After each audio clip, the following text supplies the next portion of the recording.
I'm Mark Marone. Many people see large, exotic-looking parrots, such as Harry, my scarlet macaw here, and wish they could have one of their own, but they don't have the space or the funds to do so. Don't despair. There are many smaller parrot varieties that make equally nice pets. I call these birds the pocket parrots. Taxonomically, there's no such thing as a pocket parrot. These birds are representatives of basically three groups of parrots. The first group I'll talk about is this little guy I have here, and that's the Poicephalus group of birds. The Poicephalus are a group of African parrots. They're small, and they have a short, square tail. They're very quiet little birds, and they're represented here by this little Meyer's parrot. And there's another close relative that you'll see in pet stores called the Senegal parrot. They make really, really nice pets, and they're very, very quiet, which is unusual for parrots, so that's a great little bird for an apartment.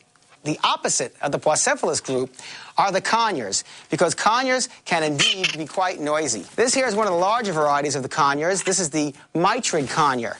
One thing you'll notice about conures, they all have a long, pointed tail.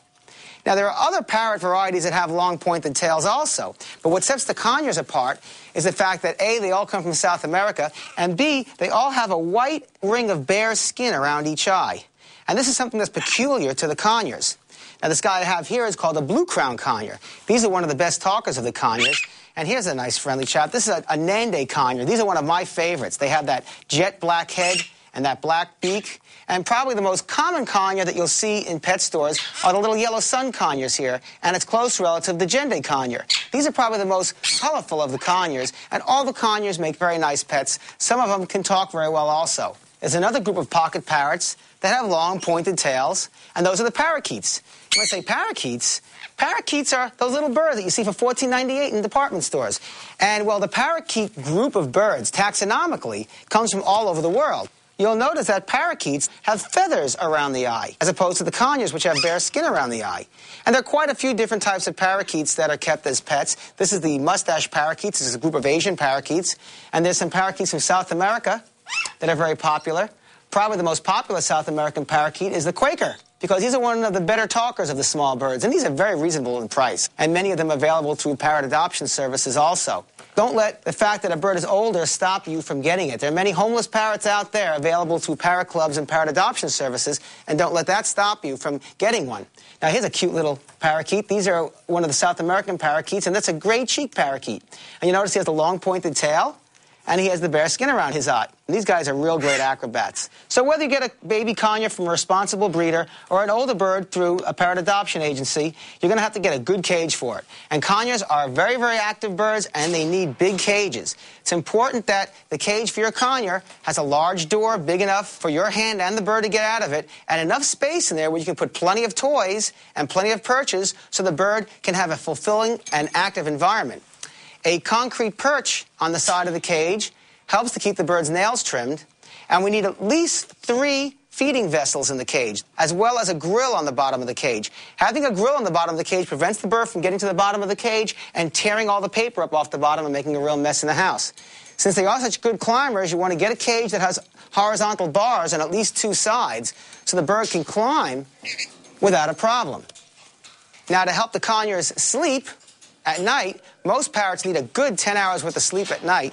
You should get a cage cover that's big enough to completely cover the bird's cage. This will keep the bird quiet until you wake up in the morning. So, by having the right cage and the right environment for your bird, he's going to be a much happier bird. Now, you're going to need a lot of toys for your bird. Conures are very, very active parrots. And you need a lot of stimulating toys to keep them happy. There's plastic toys. There's organic toys the birds can rip up. You can even buy your bird little houses, sleeping at night.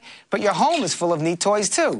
You can give your bird clothespins to play with, baby blocks, paper towel rolls, all sorts of things. So your cage and your toys will do a good job in keeping your bird happy. But you also have to keep the bird healthy.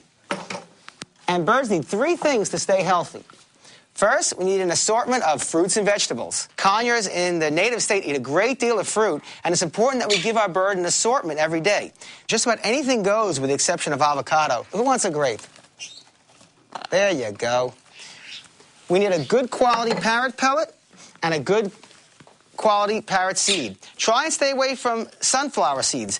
Too many conures get hooked on sunflower seeds. As a result, they get too fat. So try and get a parrot seed mix like this that has very, very little, if any, sunflower seeds. And there are many, many good parrot pellet mixes out on the market. Just get one that's low fat, because again, most conures do have a tendency to get too fat. So here's some seeds, guys, and here's some pellets, and here's some fruits and vegetables for you. Go to town. Now, in addition to a well-rounded diet, we also add a water-soluble vitamin to the drinking water. Some people scoff at giving the birds vitamins, but there's no way that you can give your bird the kind of variety that it would have in its natural habitat. So we always add vitamins to a bird's drinking water every day, and remember to wash the bird's drinking vessels out and food cups in the cage every day. I hope this helps you realize just how wonderful these small birds can be. It really is true when they say that good things come in small packages.